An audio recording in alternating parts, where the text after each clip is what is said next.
Hello hi नमस्ते. आषाढी एकादशीच्या सर्वांना अगदी मनापासून शुभेच्छा. चला तर मंडळी, आज आहे आषाढी एकादशी, त्यामुळे छान असं पोटभरीचं रोज रोज शाबू किंवा भगर खाऊन कंटाळा असाल तर ही रेसिपी एकदा नक्की ट्राय करा. खूप छान होते आणि चवीलाही अप्रतिम. वजनीप्रमाणे पावशर मी वरीचे तांदूळ घेतलेले आहेत.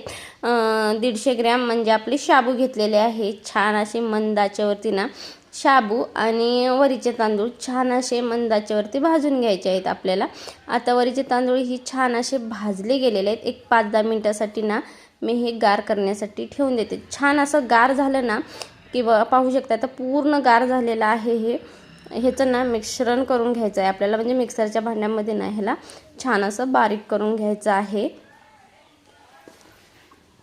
मिश्रण हे बारीक करता ना आधी आपण थोडं बारीक करून घ्यायचं आहे आणि मग त्याच्यामध्ये दह्याचा वापर करायचा आहे, जेणेकरून काय होतं की डायरेक्ट ह्याच्यामध्ये दही वापरायचं नाही आहे. आता पाहू शकता इथे मिश्रण ही छान असं मिश्रण आहे ना, तेही छान असं बारीक केलेलं आहे. इथे बघू शकताय तुम्ही. आता ह्याच्यामध्ये ना 4 चमचे आपले फ्रेश दही वापरायचं आहे. दही आंबट नसावं बरं का, जास्त फ्रेश असावं, जेणेकरून काय होतं फ्रेश दही असेल ना तर आपले आप्पे ही बटाटे आप्पे म्हणू शकतोय आपण किंवा बटाटे वडा म्हणू शकते. तेलाचं थोडंसं प्रमाण कमी घालून छान असं मिश्रण आपलं तयार होतं बरं का हे, आणि छान आप्पे ही आपले लागतात.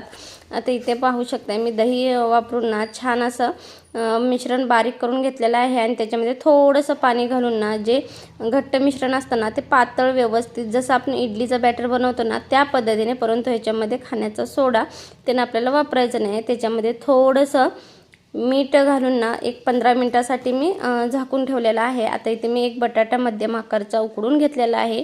तो छान किसणीवरती किसून त्याच्यामध्ये चवीपुरतं मीठ, ओली मिरची, ओली कोथिंबीर, जिरे तुमच्यात जर घालत असतील तर तुम्ही वापरू शकता. ह्याच्यामध्ये मी आता शेंगदाण्याचं कूट घालून मिश्रण छान असं एकजीव करून घ्यायचं आहे. जसं आपण बटाटे वड्याला मिश्रण करतो ना त्या पद्धतीनेच करायचं आहे. आता हे आप्पे पात्रामध्ये ना मी आप्पे पात्र छान असं स्वच्छ धुवून घेतलं आहे. तुम्ही बघू शकता पाणी हे अजून असं म्हणजे हे होत आहे. आता चमच्याने थोडंसं तेल वापरायचं आहे. तेल थोडंसं वापरायचं आहे आणि मी ही पद्धत ट्रिक वापरते ना त्या पद्धतीने तुम्ही एकदा आप्पे जरूर करून पहा. खूप छान होतात आणि रेग्युलर उपवासाला हेच आप्पे तुम्ही करून खाल, इतके छान होतात आप्पे. आता एक चमचा ना आप्पे पात्रामध्ये टाकून ना आप्पे पात्राला पूर्ण असं पसरवून घ्यायचं आहे. 1च चमचा टाकायचा आहे. एका चमच्यानेच ना पूर्ण आप्पे पात्राला, आता मी सर्व आप्पे पात्रात ना एक चमचा आधी ओतून घेते आणि मग ते आप्पे पात्राच्या पूर्ण साईडून मिक्स करून घ्यायचं आहे. आता पहा इथे एक आप्पे पात्रामध्ये मी पीठ ओतून घेतलेलं आहे.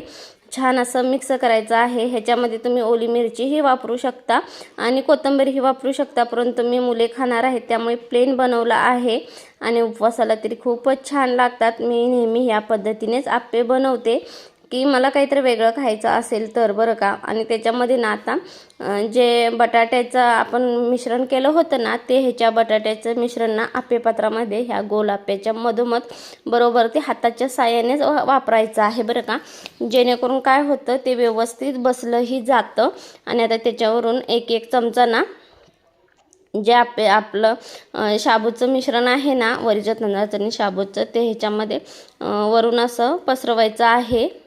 छान असं सर्व व्यवस्थित गोल असे मिश्रण आहे ते ओतून घ्यायचं आहे, जेणेकरून आपलं मिश्रण आणि जास्त मिश्रण पातळही नसावं बरं का, घट्टच असावं. थोडंसं पातळ पण नसावं, कारण की थोडंफार घट्ट हे मिश्रण लागतं. आता ह्याच्यामध्ये ना कडन असं तेल सोडून घ्यायचं आहे. चमच्याच्या साहाय्याने ना थोडंसं कडून तेल सोडून छान असं तेल सोडून घ्यायचं आहे, जेणेकरून आणि ह्या वेळेला ना गॅस थोडासा बारीक ठेवायचा आहे बरं का. छान असं तेल सोडलं की ह्याच्यामध्ये एक 5 मिनटं ह्याला वाफ आणू द्यायची आहे. मध्यम गॅसवरतीच 5 मिनटं वाफ द्यायची आहे. आता पाहू आपण वाफ बसली की ह्याला इथे पाहू शकताय छान अशी वाफ ही बसलेली आहे आणि आपले आप्पे ही अलगद असे उलटत आहे. तुम्ही पाहू शकताय मी आधी आप्पेचं हे केलं तरी पण आपले आप्पे पात्र कुठेही असे म्हणजे जास्त जळले नाहीत की काही नाही. थोडा मध्यम गॅसवरतीच ना आपले आप्पे आहेत ते छान असे खरपूस रंगावरती आपल्याला वाफवून घ्यायचे आहेत. इथे पाहू शकताय थोडं तेल टाकून ना छान असे आप्पे आहेत ना ते आपल्याला म्हणजे हे करून घ्यायचे आहेत, भाजून घ्यायचे आहेत आणि खूप छान लागतात. तुम्ही ह्याला आप्पे वडा म्हणूनही नाव देऊ शकता किंवा शाबू वडा म्हणूनही नाव देऊ शकता, बटाटा शाबू वडा, कारण की खूप छान होतात. आणि त्यातील जे बटाट्याचं मिश्रण असतं ना, ते खातावेळी इतकं छान लागतं ना, आणि आप्पेही पटकन असे खुसखुशीत होतात, त्यामुळे खूप छान लागतात. आता मंद गॅसवरती ना थोडं थोडं तेल टाकून ना छान असं आप्पे आपले परतवून घ्यायचे आहेत. इथं पाहू शकताय मी असे छान असे 5-5 मिनिटाला ना परतवून घेऊन छान असे आप्पे फ्राय करून घेतलेले आहेत. तेलही कमी लागतं आणि डाएटवाल्यांनाही खूप छान हे आप्पे, काहीतरी हेल्दी खायचं असेल आणि काहीतरी उपवासाला नवीन खायचं असेल तर हे आप्पे तुम्ही नक्की ट्राय करू शकता. आता आपले आप्पेही छान असे शिजले गेलेले आहेत. तुम्ही पाहू शकता इथे आपले आप्पे तयार झालेले आहेत.